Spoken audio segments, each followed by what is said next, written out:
mengambilkan keputusan di sekolah itu terutama untuk kasus-kasus yang dimana di situ ada dua kepentingan yang sama-sama benar dan sama-sama mengandung nilai kebajikan, itu berarti nanti akan dilihat dari latar belakangnya, karakteristik anak, lingkungan sosial anak gitu ya Pak ya. Tidak serta merta akan mengambil keputusan sesuai dengan aturan yang ada. Betul nggak Pak? Iya. Kemudian langkah-langkah atau prosedur seperti apa Pak yang biasanya dilakukan selama ini untuk menghadapi kasus-kasus seperti itu? Ya, sebelumnya memang ada semacam sosialisasi ya, semacam disiplin positif itu kepada anak-anak itu. Sehingga sebenarnya dengan upaya untuk menumbuhkan disiplin positif itu kan bagaimana cara menerapkan sikap yang positif ya di dalam rangka mereka mematuhi peraturan-peraturan, termasuk antara lain tadi supaya anak-anak tidak melakukan bullying atau melakukan tindak kekerasan, perundungan dan sejenisnya itu. Maka ini perlu jadi menumbuhkan kesadaran terhadap disiplin positif itu, khususnya tentang bullying itu. Nah, kalau misalnya ada penumbuhan kesadaran itu, maka anak juga sebenarnya tahu apa konsekuensinya ketika mereka melakukan itu. Nah, ini konsekuensinya mereka itu sudah kita pahamkan supaya nanti mereka bisa paham. Tetapi dalam kenyataannya ya kadang-kadang walaupun mereka mungkin membuat kesepakatan, dia tahu tentang konsekuensi, tapi pada akhirnya dalam pengambilan keputusan itu kadang-kadang kita juga tetap mempertimbangkan apakah konsekuensi itu lalu diberlakukan dengan serta-merta di punishment, misalnya dia harus keluar. Nah, ini kan perlu menumbuhkan kesadaran itu, tapi memang dalam langkah-langkah berikutnya mereka juga pada akhirnya juga sebenarnya harus diberitahu sih apa konsekuensinya kalau misalnya berulang-ulang itu dilakukan. Nah, tapi dalam konteks pendidikan kita biasanya memberikan satu waktu dalam konteks mendidik, mengedukasi, supaya mereka paling tidak kita percaya setiap anak ada potensi untuk melakukan perbaikan-perbaikan. Nah, itu yang juga harus dilakukan ya sebenarnya untuk mereka punya kesadaran terus.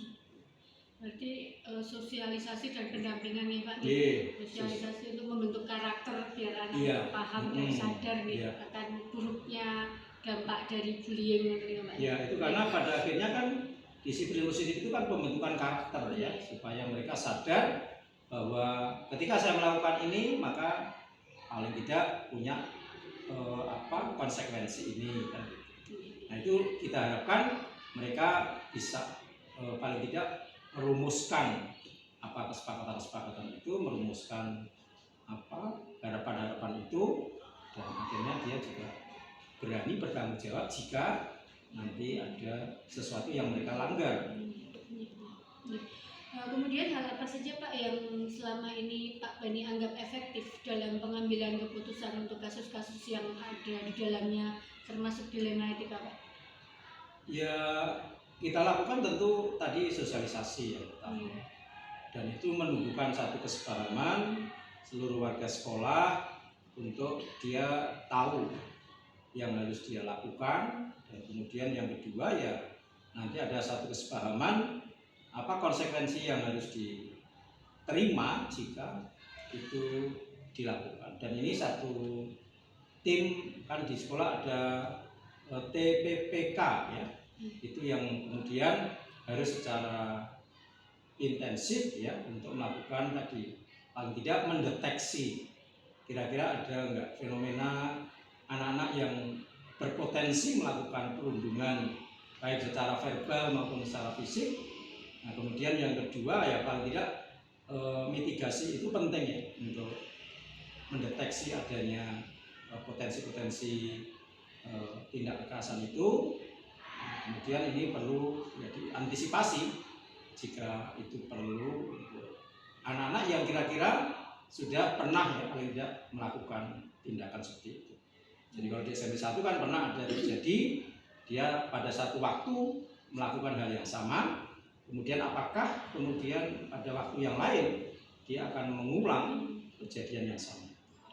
Nah, ini kan perlu tim yang secara terencana dan terukur melakukan tadi mitigasi terhadap potensi-potensi anak-anak yang berpotensi tadi untuk melakukan perundungan. Kemudian Pak, kalau yang selama ini menjadi tantangan Pak, kalau misalnya tantangan dalam pengambilan keputusan yang jadi dilema etika itu tantangannya apa Pak biasanya Pak? Tantangannya biasanya ada sikap yang tergesa-gesa ya, atau mungkin mindset dari Bapak Ibu yang kadang-kadang masih belum bisa memahami terhadap pengambilan keputusan yang barangkali dalam pandangan Bapak Ibu tidak tegas gitu ya, tidak tegas, tidak ada kepastian gitu. Sehingga kadang-kadang kalau masalahnya sampai ke BK, nanti di BK malah nggak jelas penyelesaiannya kan gitu. Padahal kan perspektifnya beda antara mungkin Bapak Ibu beberapa ya, tidak semua, dengan tahapan-tahapan yang dilakukan oleh BK dan juga oleh kepala sekolah. Sehingga ketika perspektifnya berbeda, ya kadang-kadang dianggap tindakan yang bertahap atau berjenjang itu dianggap tindakan yang tidak tegas, sehingga kadang-kadang mungkin menimbulkan keputusasaan ya.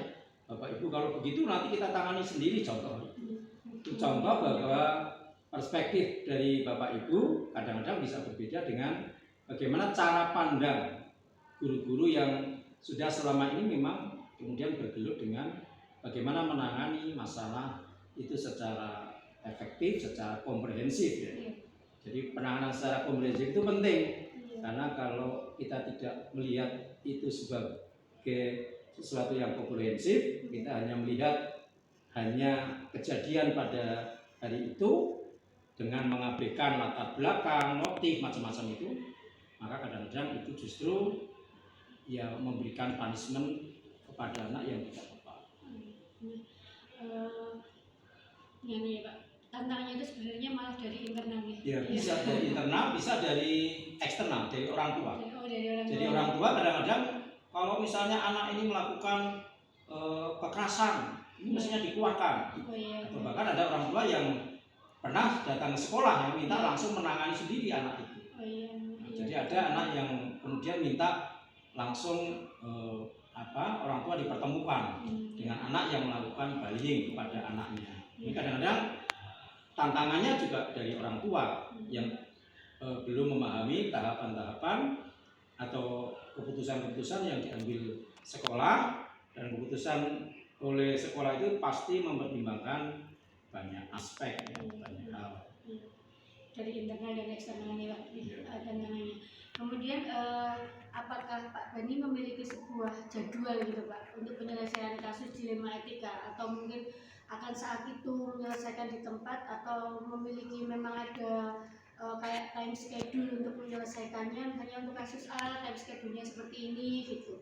Untuk kemudian bentuk dan prosedurnya itu seperti apa Pak yang dijalankan Pak? Kalau yang sifatnya kasuistik di anak ya nanti kita sebenarnya mulai dari wali kelas ya. Wali kelas, sepanjang wali kelas selesai di wali kelas sih tidak masalah, nanti bisa diselesaikan. Kemudian kalau tidak selesai ya di guru BK perlu nanti dinaikkan atau alih kasus ya alih kasus misalnya. Tapi secara terjadwal sih tidak punya ya, untuk karena kan kasusnya tadi muncul secara spontan ya kadang-kadang, dan kasus-kasus yang dalam pengambilan keputusan yang sudah berjalan sih memang sudah terjadwal rutin ya dalam pengambilan keputusan. Tapi yang tadi dilema etika itu kan bisa muncul kasuistik ya. Kasuistik ya nanti kita selesaikan dengan berjenjang, mulai dari wali kelas, komunikasi dengan orang tua, kita komunikasikan dengan guru BK, nanti kita selesaikan dengan rapat bersama ya untuk mengambil solusi untuk bisa diterima semuanya. Yang penting kita tidak mengambil keputusan yang sepihak ya. Semuanya mendapat keputusan. Jadi ada tahapannya. Jadi memang melibatkan beberapa pihak nih Pak ya. Kemudian selama ini Pak, adakah seseorang gitu ya, atau faktor-faktor apa yang selama ini mempermudah atau membantu Pak Bani dalam pengambilan keputusan untuk yang kasus-kasus dilema etika gitu Pak? Ya yang selama ini mempermudah ya tadi, kalau misalnya tim-tim yang kita bentuk di sekolah itu berjalan efektif ya. Kalau dia sudah berjalan, ada TPPK, kemudian tim penegak disiplin di sekolah, kemudian wali kelas yang peduli betul di dalam melihat karakteristik anak-anaknya, itu sangat membantu. Sehingga kita bisa mengenal latar belakang, dan ketika mengenal latar belakang kita kemudian bisa memahami satu peristiwa, satu kejadian, dan dengan pemahaman seperti itu nanti bisa mengambil keputusan yang tepat. Kolaborasi ya Pak ya. Ya, kolaborasi dengan tim-tim itu, dan selama ini yang penting menjaga atau menjalin komunikasi dengan berbagai pihak supaya nanti ada kesepahaman ketika ada pengambilan keputusan yang bisa diterima oleh Bapak Ibu guru, bisa diterima oleh orang tua, itu dan seterusnya. Nah, semuanya kita berharap sih semuanya selesai dengan kekeluargaan ya, artinya kita selesaikan. Karena mereka kan masih dalam proses belajar atau proses didik diri di sekolah. Ini Pak di institusi Ya, sini ya Pak. dan tugas kita kan sebenarnya mendidik ya, mendidik mereka supaya dia punya harapan, punya masa depan yang barangkali pada saat ini ada yang barangkali masih melakukan tindakan seperti itu, ya mungkin dengan pendampingan, dengan pendidikan kita, ya mudah-mudahan mereka bisa berkembang lebih baik. Dan kita percaya mereka itu punya potensi yang baik, tinggal mungkin kita perlu menggali kadang-kadang ada kejadian atau ada situasi yang membuat mereka melakukan tindakan-tindakan yang tidak baik itu. Menarik sekali Pak, obrolan tentang pengambilan keputusan ini memang benar-benar untuk menjadi seorang pemimpin benar-benar butuh banyak pertimbangan dan banyak faktor yang mendukungnya nih Pak. Kemudian dari semua hal yang telah disampaikan tadi Pak, Kinten-Kinten dari banyak pengalaman yang sudah Pak Bani jalankan selama menjadi kepala sekolah gitu Pak, pembelajaran apa yang mungkin Bapak bisa petik dari pengalaman dalam pengambilan keputusan yang di dalamnya mengandung dilema etika Pak? Ya tadi yang kita sebut dengan kearifan.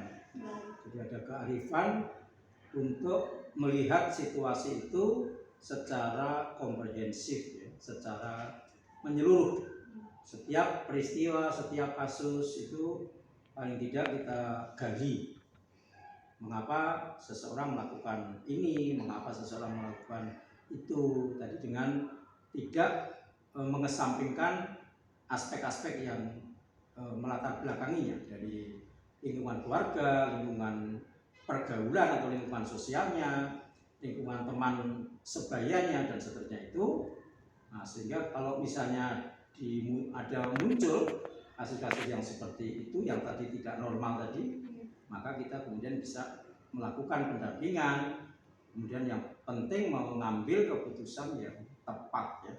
Yang setiap keputusan itu sifatnya paling tidak mengedukasi, memberikan harapan karena mereka masih dalam tahap untuk berkembang. Ya, terima kasih sekali Pak Budi. Sama-sama dari waktunya. Ini sangat membantu saya dalam sedikit memahami bagaimana seorang pemimpin pembelajaran terutama kepala sekolah di sini sebagai pemimpin institusi untuk mengambil keputusan. Pak Nis matur suwun sangat. Sama-sama sukses. Terima kasih waktunya, sehat-sehat selalu Pak Bani. Amin amin. Demikian interview saya dengan Kepala Sekolah SMP Negeri 1 Temanggung, Bapak Dr. Andes Muhammad Bani Sukron MPD. Terima kasih. Saya Indah Kusumani undur diri. Saya Assalamualaikum warahmatullahi wabarakatuh.